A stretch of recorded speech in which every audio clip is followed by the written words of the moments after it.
I remember 7th 8th standard చదువుతున్నప్పుడు నేను మా పీటీ సార్ నా దగ్గరికి వచ్చి, అరే మన స్కూల్లో పోటీల్లో గెలుపొందిన వాళ్ళందరికీ నువ్వు సర్టిఫికేట్స్ మీద పేర్లు రాయాలరా, నీ హ్యాండ్ రైటింగ్ బాగుంటుందంట అని చెప్పారు. అందరికీ పేర్లు చాలా ఆనందంగా రాశాను.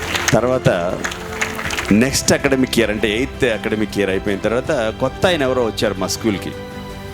అరే నేను పక్కన ఉండే స్కూల్ పీటీ సార్ని, నువ్వు బాగా రాస్తావంట కదా, మా స్కూల్లో కూడా ప్రైజులు వచ్చిన వాళ్ళకి పేర్లు రాసిస్తావా అని అడిగారు. చూడండి, at the age of 12-13 years ఎలా స్పార్క్ ఒకటి వస్తుందో చెప్తున్నాను మీకు ఈరోజు. ఇంటికి వెళ్ళి అడిగితే నీ చదువంతా పాడు చేసుకుని ఎందుకు అనవసరంగా అన్నారు. ఇంట్లో డిస్కరేజ్ చేశారు. ఫ్రెండ్స్ని అడిగితే రాయి కానీ డబ్బులు అడుగు అని చెప్పారు. చూడండి, స్పార్క్లు చెప్తున్నా మీకు, లైవ్ స్టోరీ చెప్తున్నా.